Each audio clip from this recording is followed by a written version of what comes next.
This is going to be our unit 5. Let's share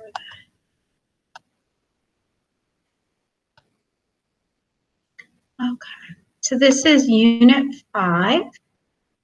And this is on meiosis and genetic diversity, Mendelian genetics, non-Mendelian, and then some environmental effects on phenotype. That is the section that's going to be important. That's how they loop 5 into both Unit 7 and Unit 8. So even though you're not officially going to be questioned on them, those are the places that they could ask something that relates to them. And then chromosomal inheritance. So for meiosis and genetic diversity, you have to, again, explain biological concepts and or processes. That's just their fancy way of saying, do you know the information? And identify or pose a testable question based on observation, data, or model. The last we did the Meiosis online lab. We did a lot with pedigrees. If you remember, we did a lot of pedigree practice. We did a lot of Mendelian genetics. We also had done the blood typing lab. And then we also did the official crossing over of Sorderia lab here as well. This is an example of an essay. Again, I'm making this before April 3rd. So I'm not certain exactly the types of essays that you'll have, but this is publicly released and you can certainly look at it and look at the rubric for it.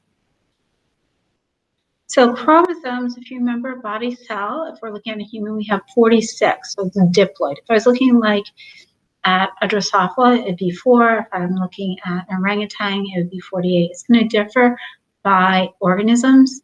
It has nothing to do with how evolved that organism is. Each pair is called a homologous chromosome. You get 1 chromosome from your biological mother, 1 chromosome from your biological father. Autosomes, those are the first 22, 1 through 22. They're numbered according to size, although they did make a mistake. Number 21 is actually smaller than 22. And they do not determine sex. Sex chromosomes for us are X and Y. Remember, that's true for us. If you were a chicken, though, it's a ZW system where the females determine the offspring sex. And in grasshoppers, it's an XXXO system, whereas the lack of a second chromosome, that makes you male. So we're focused here on humans, but I have seen them put, for instance, chickens on an essay. So I just want you to be aware of that. So for us, it's females is XX, males is XY. Gametes, they're going to have 23 chromosomes. So they do not have homologous pairs. They only have 1 chromosome. So this is your egg and sperm. 22 of those chromosomes are autosomes, and then you'll have 1 sex chromosome. So for an egg, that sex chromosome is always going to be an X. And for a sperm, it's either going to be an X or a Y. So for humans, the males determine gender. But remember, that's not true for everything. Like chickens, the females determine gender. Right, so homologous chromosomes, these are in a somatic cell. And we're representing the maternal with red and the paternal with blue here. So this would be a regular somatic cell, but if I was looking at a gamete, I would only have half this amount, right? So I'd only have 3 chromosomes total. So meiosis is a reduction division. We're going to have the cell, instead of dividing once, it's going to divide twice. The first division in meiosis 1 is about homologous chromosomes separating. At that point, it's considered haploid, but with duplicated chromosomes. The division in meiosis 2 is sister chromatids separating. Now it's still haploid, but with unduplicated chromosomes. Okay, so I'm trying to produce haploid gamete cells for sexual reproduction. Our first division, you are going to have interphase where the chromosomes replicate. This is the only time that chromosomes will replicate and undergo the S phase. Prophase 1, the major events is the homologous chromosomes come together. When they're coming together, it's called synapsis, and they will start to wrap around each other. Where they wrap around is called the chiasmata. And we call it a tetrad sometimes because it has 4 sister chromatids. Important part here is the crossing over. So it's exchange between the maternal chromosome and the paternal chromosome. And that gives us genetic variation. Metaphase 1, the tetrads line up at the metaphase plate. Anaphase 1, homologous chromosomes separate. So how the tetrads line up, one homologous pair has no influence on another homologous pair. And so that is independent assortment. And so without even taking in crossing over, each individual can make up to 8 million different possible gametes. It goes up exponentially with crossing over because that occurs 5 to 7 times between a homologous pair. Right? Anaphase 1 is important because when those homologous pairs separate, that's when it becomes haploid. And then telophase 1 in cytokinesis, the haploid set of chromosomes are in each cell, and we're going to have, and those chromosomes though are duplicated. They have 2 sister chromatids. Right. So here you can see the major events. You see the crossing over occurring here, independent assortment, metaphase 1, anaphase 1, homologous chromosomes separated, becoming haploid, and then we have telophase 1 and cytokinesis. There's going to be no interphase between meiosis 1 and 2, so no more DNA is replicated. Meiosis 1, again, it's not mitosis. It looks similar because it evolved from mitosis, just like mitosis evolved from binary fission. Prophase 1, synapsis and crossing over. That does not occur in mitosis. Metaphase 1, pairs of homologous chromosomes line up at the metaphase plate. You have independent assortment. Again, not in mitosis. And anaphase 1, homologous pairs separate. So the sister chromatids are still attached at the centromere. Remember, in mitosis, it was individual chromosomes that aligned, and it was sister chromatids that separated. Meiosis 2, you have prophase 2. There is no interphase. There's no crossing over. The spindle forms. Metaphase 2, individual chromosomes line up. Anaphase 2, now the sister chromatids separate. So I'm still haploid, but not with a duplicated chromosome. And then telophase 2, you get 4 haploid cells. Now, if it's spermatogenesis, all 4 should be viable. Theoretically, if it's oogenesis, only 1 egg is viable because the egg provides the cytoplasm and pretty much all the organelles. And the other 3 become polar bodies. Those are reabsorbed. So telophase 2, the nuclei reappear, and each daughter cell is genetically unique. So you can see anaphase 2, them separating. Telophase 2, you have that cytokinesis. All right, so our sources of genetic variation, exchange of genetic material between homologous chromosomes, so between the maternal and the paternal chromosome that carry the same genes, but not necessarily the same version. So you may notice, like most people with brown hair have darker color eyes, and that's because those genes are on the same chromosome, okay? When crossing over occurs, they get exchanged, and now I get more genetic diversity. And again, that occurs in prophase 1. So this is just a picture of Elizabeth Taylor when she was younger, and she was very famous because she had those very light color, they would say violet eyes with black hair. Independent assortment, that's random assortment of chromosomes. So nothing says that these larger chromosomes here have to go, all the paternal have to go together and all the maternal have to go together, right? One homologous pair aligns at the metaphase plate with no influence on another pair. So we can get 4 different combinations. If you're trying to figure out the number of possible combinations just with independent assortment, or I think the CED refers to as random assortment, you just take 2 to the haploid number. And so the last piece is random fertilization. Any sperm can go with any egg. So that means there's 64 trillion combinations between 2 people without taking crossing over. So that's why if you see siblings that aren't identical twins, they'll often look dissimilar or not exactly similar. So I took, I think, Hemsworth's here, right? And that's the one that you don't see as much. And there's some similarities, but not a huge amount. Or these Deschanel, Emily and Zoe Deschanel, there's some similarities maybe, but they're not identical copies of each other. Okay, so mitosis and meiosis, they're both divisions of the cell nucleus. Mitosis is for somatic cells. It's one division, two identical diploid daughter cells, and it's for growth, repair, and asexual reproduction. There's no crossing over, no independent assortment. Meiosis is for gametes, two divisions. You have four haploid daughter cells. They're genetically unique. They are for sexual reproduction, for crossing over, independent assortment. Right? So please know the difference between mitosis and meiosis. All right, our next part is Mendelian genetics. So this is to predict the cause or effects change in the distribution to one or more components of the biological system, that science scale, and then the chi-square hypothesis. So math, you really need to know your chi-square, and then those two probability laws, the law of addition and law of multiplication. This is the example essay from 2010. I'm just going to click on it. Hopefully it'll come up. And again, this is publicly available to you. It's quite pushed down. It's this second one here. So here they're giving data.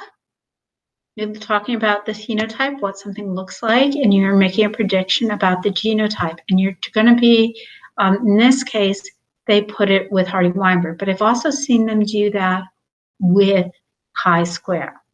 And so you can look that up as well. I know I remember one with chi-square on that as well. Okay, so, oops, switch back. Yes, here we go. So again, remember I told you, yes, they took unit 7 out, but it doesn't mean that it wasn't in other units. And this is one example. One thing that is in unit 5 is the concept that organisms are linked by lines of descent from common ancestry. So you need to know the evidence. They all use DNA and RNA to carry their genetic information. They follow, for the most part, that central dogma of replication to transcription, translation. The exception to that is retroviruses.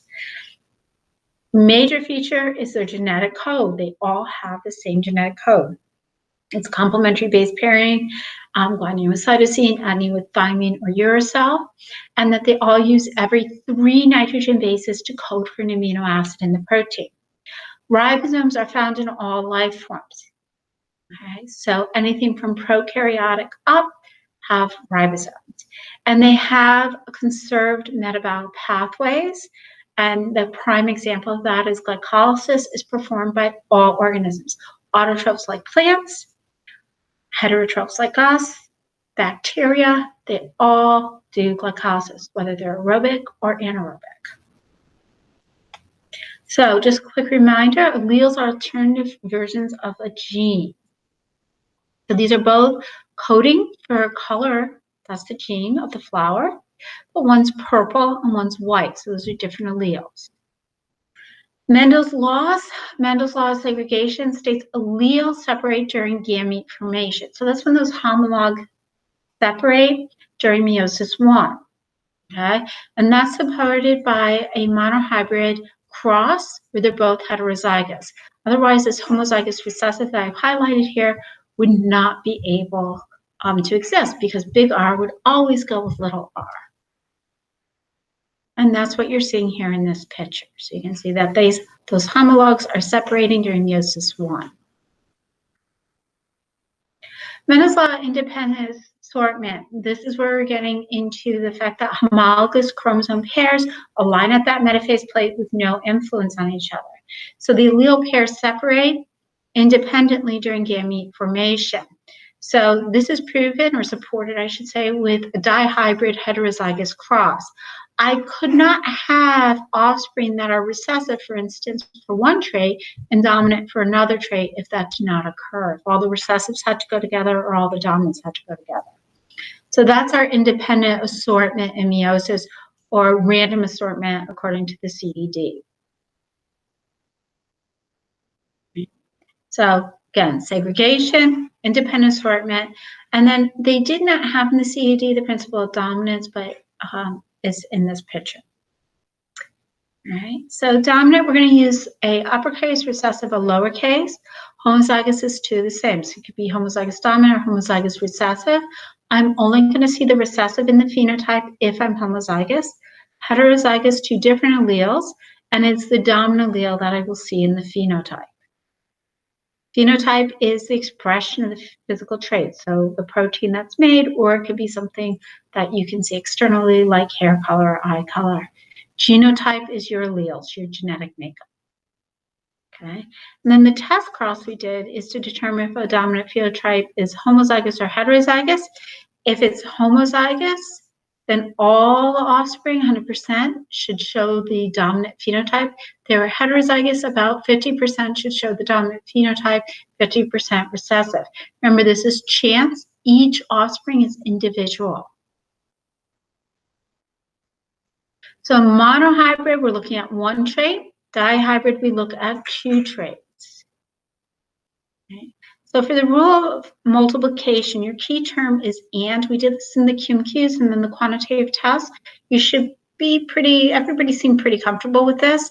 So if I have two independent events that are occurring together, I can multiply them. So this is the law of probability that we used. So instead of doing this out as a gigantic punnet, as long as they're not on the same chromosome, I could take the individual chance of getting a heterozygous dominant for A, heterozygous dominant for B, and homozygous recessive for C, and multiply them together. The rule of addition, these are exclusive events. So this is where I'm using the term or. So this is where I say if I am heterozygous for a trait, what's the chance of having a heterozygous individual or a homozygous dominant individual? And that's where you add the two together to get 3/4. Pedigrees, you need to be able to read a pedigree. And if you have looked up the CED, if you go to the end of it where they give you an example of types of questions, one of the two essay ones is a pedigree one.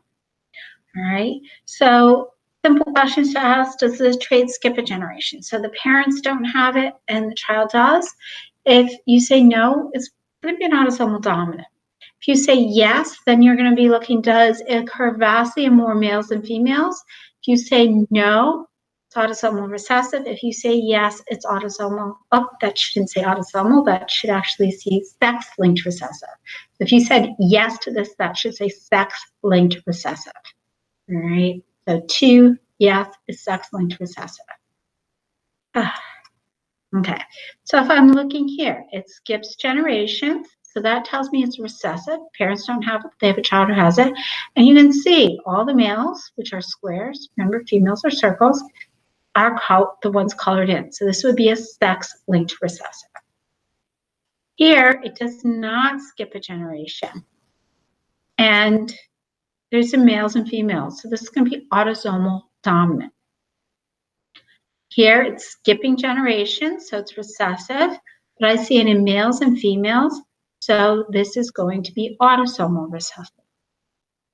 Okay. So the autosomal recessive disorders you should be aware of are cystic fibrosis, Tay-Sachs, sickle cell, PKU, and then autosomal dominant, Huntington's disease, and achondroplasia, which is a lethal dominant, which means if you have 2 copies of achondroplasia gene, they're usually miscarried, so they don't make it. And so your sex-linked disorders, the ones carried on the X chromosomes, are color blindness, we talked about, Duchenne's muscular dystrophy, they don't make the dystrophin protein, and unfortunately they lose functioning of their muscles, and eventually breathing, and they die sometimes in their 20s. And then hemophilia, which you may have studied with history, and the inbreeding that occurred in the royal families and with the whole Rasputin, etc. All right, non-Mendelian genetics. These perform mathematical calculations, including means, and you have to select and perform appropriate statistical hypothesis tests, which would be your chi-square. All right, and then calculating your map distances. So these are all the examples that with a description of each. We're just going to go over the key ones from the CET. Right? So if they don't follow Mendel's law of independent assortment, the genes are linked. So if I am seeing genes usually are always occurring together, they're linked. Now, sometimes I'll have a high percent, let's say, the gray normal and the black vestigial, and then I'll have a couple gray vestigial, a couple black normal, just a few of them. That's usually because of crossing over. So just keep that in mind. I've seen that show up on an essay before. So linked genes are occurring on the same chromosome, so they are inherited together unless crossing over occurs.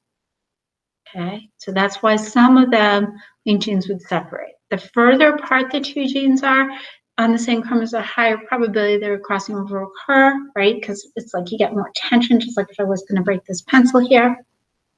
And I have a higher recombination frequency. I can use that to figure out how far apart two genes are. So the more crossing over occurs, the farther apart those two genes are, right? So you would look at that frequency to determine how far apart the genes are relative. And that's a linkage map. So when you do it on the percent of crossing over events, we did this with the Sordaria lab and we practiced it in class as well. One map unit is going to equal 1% recombination frequency. And it's just giving you relatively where those genes are. If you did 50% recombination on the same chromosome or on two different chromosomes.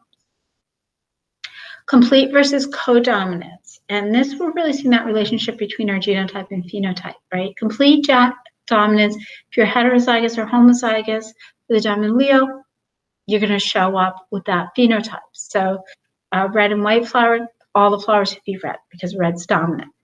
Whereas with incomplete, the hybrids have something in between the two parents, right? Please don't use the term blending, okay? It's in between. So a red and white flower would show a pink flower because half as much of the pigment is being produced. Codominance, the phenotype of both alleles, is expressed equally. So we're not going to get a pink flower. Instead, we would get like a red and white variegated flower.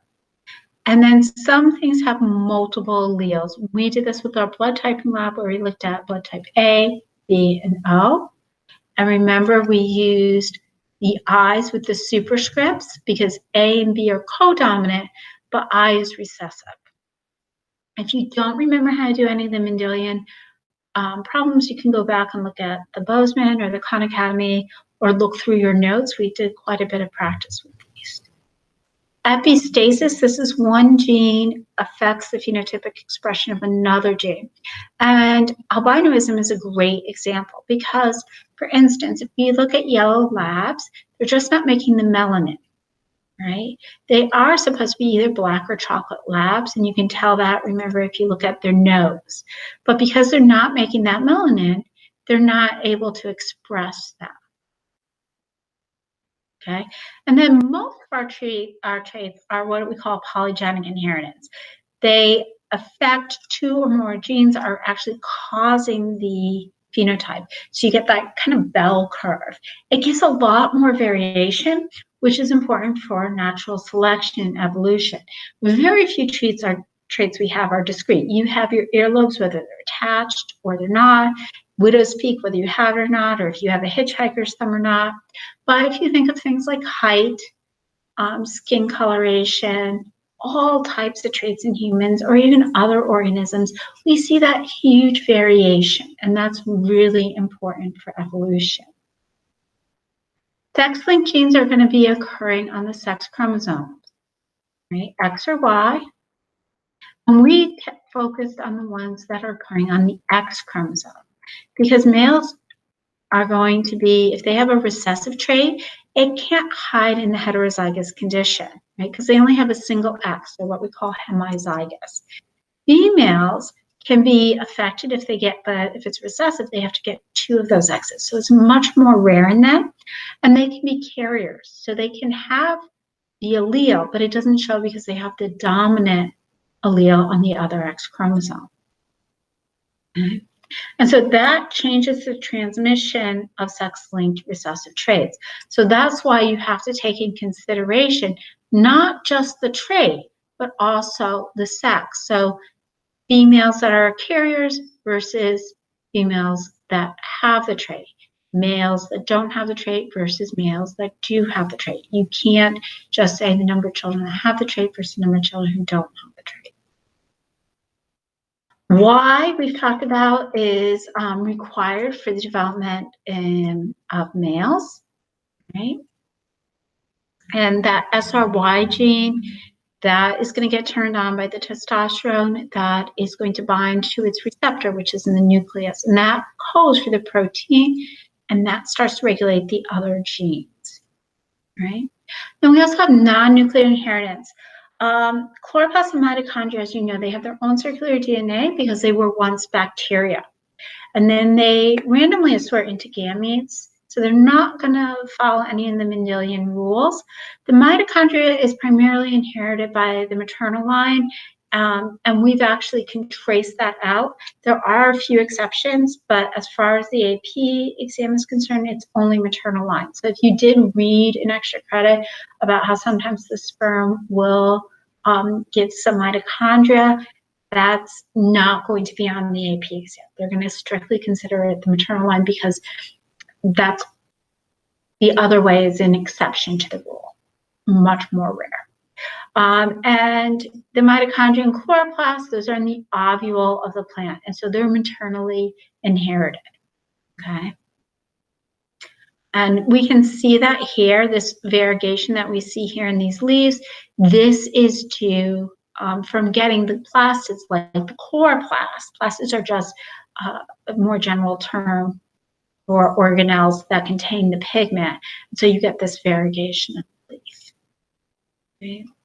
Here is in humans, we get sometimes mitochondrial disorders, and that's when they get a mitochondria that doesn't have all the genes that are functioning. And so here are some results. You can have, well, a couple of things that are occurring with the heart. You can have some stuff occurring with the liver, etc. All right, so environmental effects on phenotype. Explain the biological concepts again. Do you know the science? And then models. That's why we do so many POGLs, okay? Learning objective. Explain how a genotype can result in multiple phenotypes under different environmental conditions. That's natural selection there. That's where that evolution is going to get tied in, right? And even some ecologies. That's why it's good that we covered that material. And then knowing that those environmental factors influence gene expression, and it can change, plus to change your phenotype, right, based on the environment. We're going to look at several examples of that, so that I think it'll be much more clear what that means when you see the examples.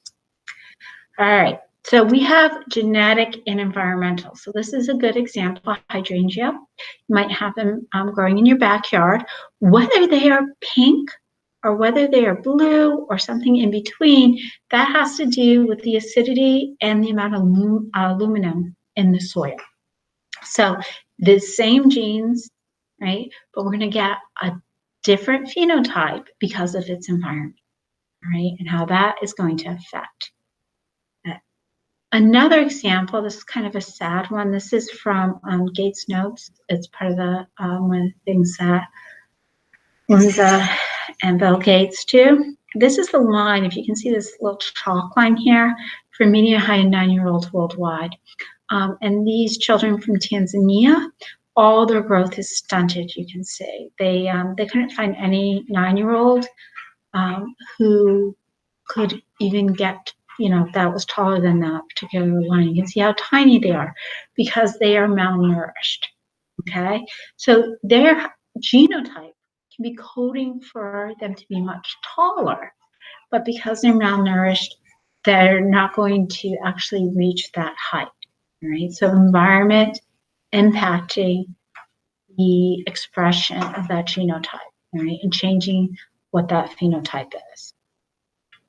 Here are several fur colors of Arctic animals, right? So in the winter, they are light, and the starts to get warmer, you see that they are going to be brown. It helps them camouflage. By them camouflaging based on the season, that's going to increase their chance of survival, right? Either not becoming food or getting food, depending on what organism that we're talking about. And then chromosomal inheritance, our last topic. This is looking, again, at biological systems with environment. So we're definitely seeing unit 7 and 8 here. And then looking at results of genetic variation and the fact that we can have things that change the phenotype of those genetic disorders that we discussed quite a bit. Right, so non-disjunction, and we can have it in mitosis, we talked about that before, but in meiosis, you can have non-disjunction meiosis 1, and 100% of your gametes will be affected. They'll either have an additional chromosome or missing a chromosome. And then in meiosis 2, 50% will be normal, 25% will have an additional chromosome, 25% will be missing a chromosome. So that causes our non-disjunction disorders, Down syndrome, Klinefelter's, Turner-Patau, and Edwards. I'm not going to go through them right now, but if you wanted to go through them, if you wanted to review them, they're in the PowerPoint that we had done on this unit, which is still available to you. Chromosomal mutations, you can have deletions. So you can have diseases like Cru-du-Chat, Creutzfeldt, duplications. Beckwith-Wiedemann is 11p duplication, for instance. Inversions, sometimes these inversions, they are going to not affect. There's a common inversion that a lot of people have in their 9th chromosome, but sometimes they can turn on or off a gene. They can interfere with some promoter region. So it depends where that inversion is. And then translocations. Again, if it's a complete translocation, it may not affect that individual, but it does increase their chance of having a child with a deletion or a duplication syndrome. Also is going to increase their chance of miscarriages. All right. So that is it for Unit 5.